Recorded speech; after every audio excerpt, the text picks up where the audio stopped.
now I'm in Rapid, and I gotta head to Sioux Falls, which is about a 5-hour drive, but I'm delivering, so that turns that 5-hour drive into 12 hours sometimes if I deliver everything. But I'm running way behind. My dad needed the van this morning, so normally I leave at 10 and now it's 1.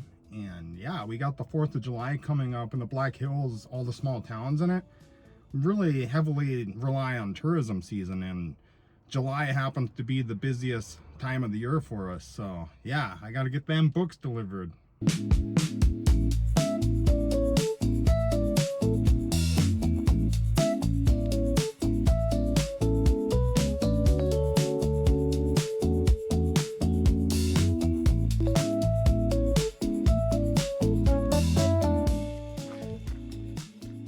Right now I'm on the outskirts of Sioux Falls, and I'm about to head into Sioux Falls to deliver. Now, I didn't do any delivering on the way here. I basically just went from Rapid and booked it all the way here, and that's because I started so late today. So yeah, I'm gonna have a lot of work to do tomorrow. But right now I mostly just want to talk about why I think photos and videos are important.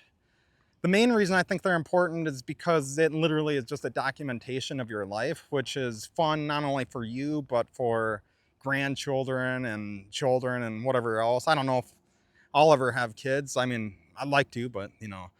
And so, yeah, I think that's important. Like, you know, when my grandfather was dying, I basically went and grabbed all his photo albums and I brought them to him and just started flipping through them. And I was like, Grandpa, just tell me about this before you go, man. Like, this is all stuff that he didn't necessarily just talk about in his normal life. Like, he might have, but just not, you know, he doesn't have time. He wasn't around me all the time to tell me every little thing. So, you know, I can pull out this album, show it to him and go, hey, tell me about this. And there was even things in there where he's like, I don't even really remember this. Like, you know, he went to Japan when he was older, and I was like, tell me about this. And he was like, man, you know, I really just don't remember, but he had the photos. And so that's interesting too, that photos can remember things that we can't.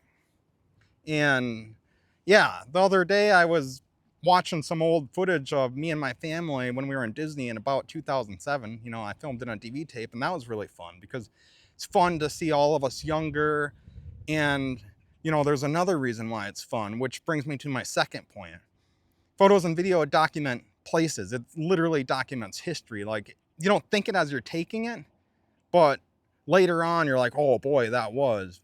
For instance, there was a restaurant I always went to that I filmed because they were a client of mine. And so I filmed them a commercial. And then shortly after, that restaurant burned down. And I filmed it burning down. It was tragic for me. And then, you know, they rebuilt it. And I filmed it again, rebuilt. But the thing is like, I'd captured it. I captured the old building that it's gone now. I captured history.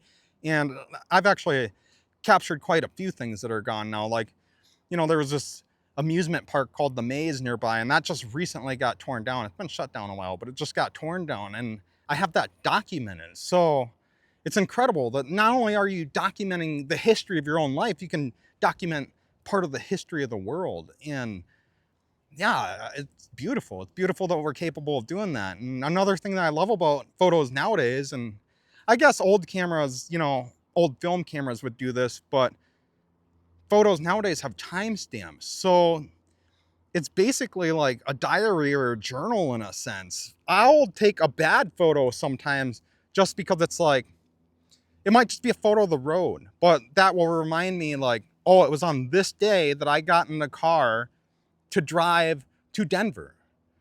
And it's just great. It's great to have that exact timestamp. And you know, you don't need it. You don't need the timestamp, but it's just fun.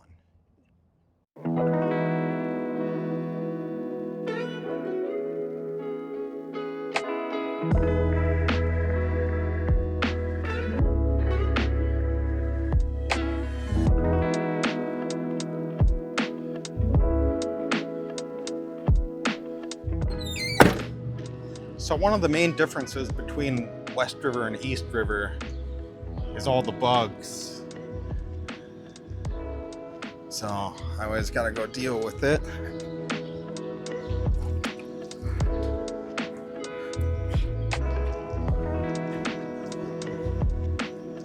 Another thing that's interesting about documenting the current moment, even though everyone's doing it and it's literally all over social media, is that someday movies are gonna try and replicate today.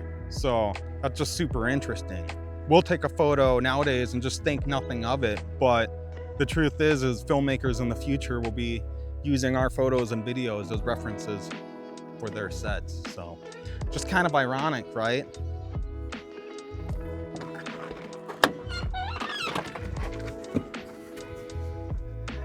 Another important thing about photos and video is that it is actually an art form, you know, and creative expression I think is important, even if like nobody ever sees it or you never make anything from it. I think it's good to just be creative if you want to be. It's, you know, therapeutical and it's fun. It's just a hobby. It's entertainment that you're actually making something rather than just wasting time, you know. It shows progress. So yeah, it's a good art form. And it's interesting that photo and video can be like literal art where people build sets or they like stage photos to be a certain way, but then photos can also be, you know, just documenting life, like I said, but documenting life can also be an art form, you know, taking good landscapes, right?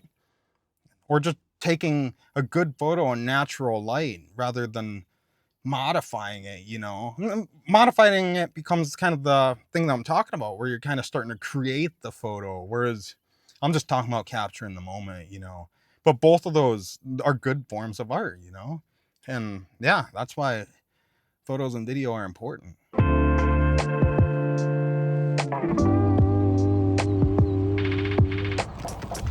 Man, it's been a minute since I've seen some fireflies.